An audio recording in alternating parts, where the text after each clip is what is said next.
Right now, as you listen to this, blood is pushing against the walls of your arteries. Every single second, every single heartbeat. A constant, invisible pressure that you cannot feel, but that shapes the health of every organ in your body. 120/80. You have heard those numbers 100 times. Your doctor reads them out. The nurse writes them down. And most people nod, take the slip of paper, and move on with their day without ever truly understanding what those numbers mean. Today, I am going to change that. I am going to take you inside your arteries and show you, visually, what blood pressure actually does to the walls of your blood vessels. What happens when the numbers are normal? What happens when they creep up? And what happens when they stay high for years without anyone noticing? Because here is the thing about blood pressure that makes it so dangerous. You feel nothing. There is no pain. There is no warning signal. The damage accumulates silently day after day, and by the time you feel symptoms, the damage is often significant. Doctors call hypertension the silent killer. But after this video, it will not be silent to you anymore. You will see exactly what it does, and seeing changes everything.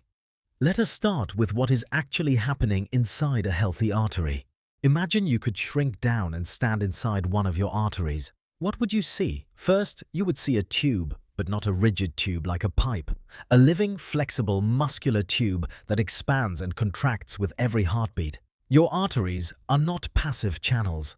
They are active, responsive structures that adjust their diameter thousands of times a day. The inner wall, the surface that blood touches directly, is called the endothelium. It is a single layer of cells, impossibly thin, smoother than any surface humans have ever engineered. These endothelial cells are not just a barrier. They are a chemical factory. They produce nitric oxide, a molecule that tells the muscular wall of the artery to relax and widen. They produce anticoagulants that prevent blood clots from forming. They regulate which substances pass from the blood into the surrounding tissue. When your blood pressure is around 120/80, the force of blood against this endothelium is gentle and rhythmic. The top number, systolic, is the pressure when your heart contracts and pushes blood forward. The bottom number, diastolic, is the pressure between beats when your heart is resting and refilling. At normal pressure, the endothelium stays smooth and intact. The muscular wall beneath it remains flexible and responsive. Blood flows in smooth laminar layers, like water flowing calmly through a wide, clean river. The artery expands slightly with each heartbeat and springs back. This rhythmic pulsing is healthy. It is what your arteries were designed to do. Beneath the endothelium is the media, a thick layer of smooth muscle cells and elastic fibers. Think of it as the structural core of the artery. The elastic fibers allow the artery to stretch. The muscle cells allow it to contract. Together, they give the artery its remarkable ability to absorb the pulse of blood pressure without tearing or stiffening. Now, let us see what happens when blood pressure rises above 140/90 and stays there. The first thing that changes is the force on the endothelium. That gentle, rhythmic push becomes harder, more insistent. Imagine the difference between a river flowing steadily and a river in flood. The water is the same, but the force against the banks is completely different. Under sustained high pressure, the endothelial cells begin to suffer. Some become damaged. Small gaps appear in the smooth lining. And this is where the real trouble begins, because those gaps allow substances from the blood to penetrate into the arterial wall that should never be there.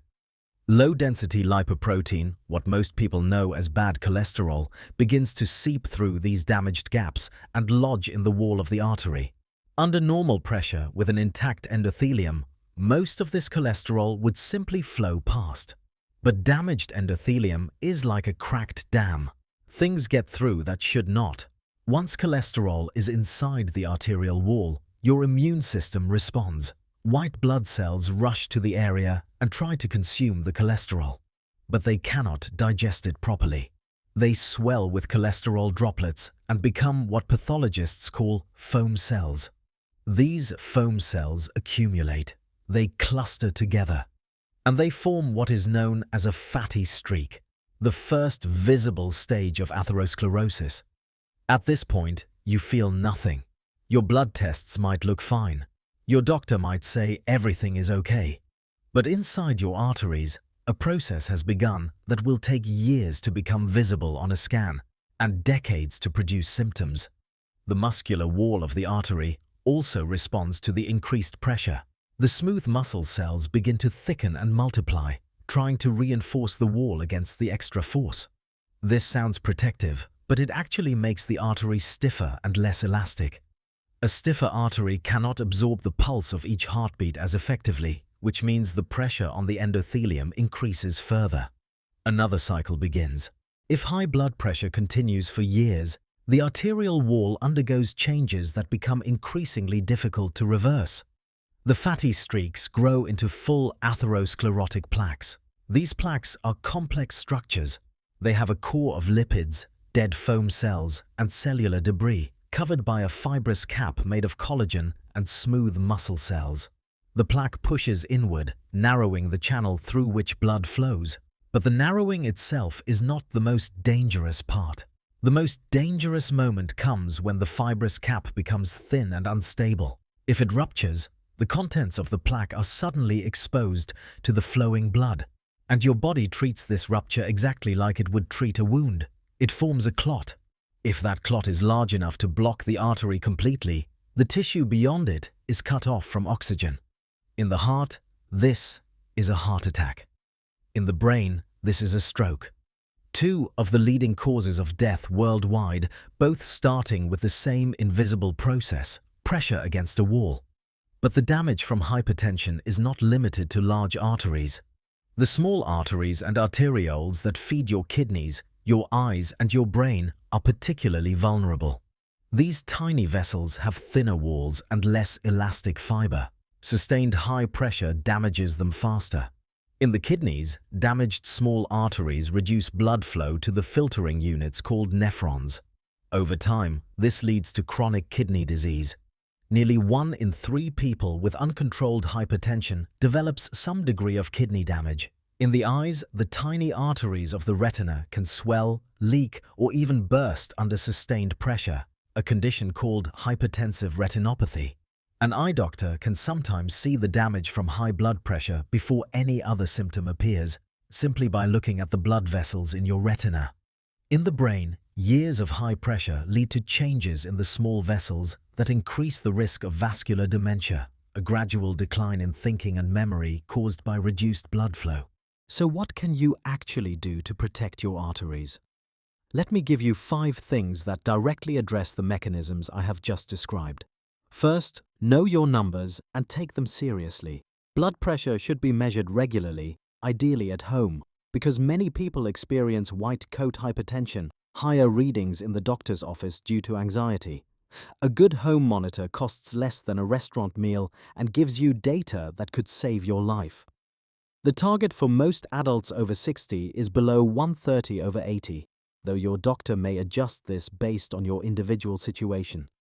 Second, move every day. Even moderate physical activity, 30 minutes of walking produces nitric oxide, the molecule that tells your arteries to relax. Exercise literally makes your arteries wider and more flexible. The chair exercises I showed in my last video count. Any movement that raises your heart rate gently is helping your endothelium produce the chemicals it needs to stay healthy. Third, reduce sodium intentionally. Sodium causes your body to retain water, which increases blood volume, which increases pressure. The biggest sources are not the salt shaker on your table. They are processed foods, canned soups, bread, deli meats, and restaurant meals. Reading labels for sodium content is one of the simplest and most effective things you can do. Fourth, manage stress actively.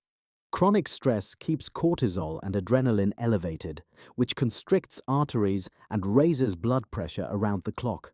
A regular breathing practice, even 5 minutes a day, measurably reduces resting blood pressure. The exhale-dominant breathing I described in my 3 a.m. video works here too. 4 seconds in, 8 seconds out. Your arteries respond within minutes. Fifth, If your doctor has prescribed medication, take it consistently. Blood pressure medication does not just lower a number on a screen. It is physically reducing the force against your arterial walls every second of every day, protecting your endothelium, slowing plaque formation, and preserving the elasticity of vessels that your kidneys, eyes, and brain depend on. Here is what I want you to take away from today. Blood pressure is not a number. It is a force. A physical, measurable force that is pressing against the inside of your arteries right now, right this moment. When that force is gentle, your arteries thrive. They stay smooth, flexible, and open. When that force is too high for too long, a chain of events begins that affects your heart, your kidneys, your eyes, and your brain. The reason I made this video is not to frighten you. It is to help you see something that is normally invisible. Because when you can visualize what 140/90 actually does to the inner lining of your artery, that number stops being abstract. It becomes real, and real things get your attention. If you have not checked your blood pressure in the last month, please do it this week. If you own a home monitor, use it. If you do not, your local pharmacy almost certainly has one. 2 minutes, 2 numbers. Those 2 numbers will tell you more about your long-term health than almost any other test you can take. In my next video, I am going to give you a 10-minute morning routine for stiff joints, a gentle sequence you can do every day before your first coffee, and your body will feel the difference before the week is over. Subscribe so you do not miss it. I release a new inside story every Monday and Thursday. Your body is changing. Let us understand it together. Take care of yourself. I will see you in the next one.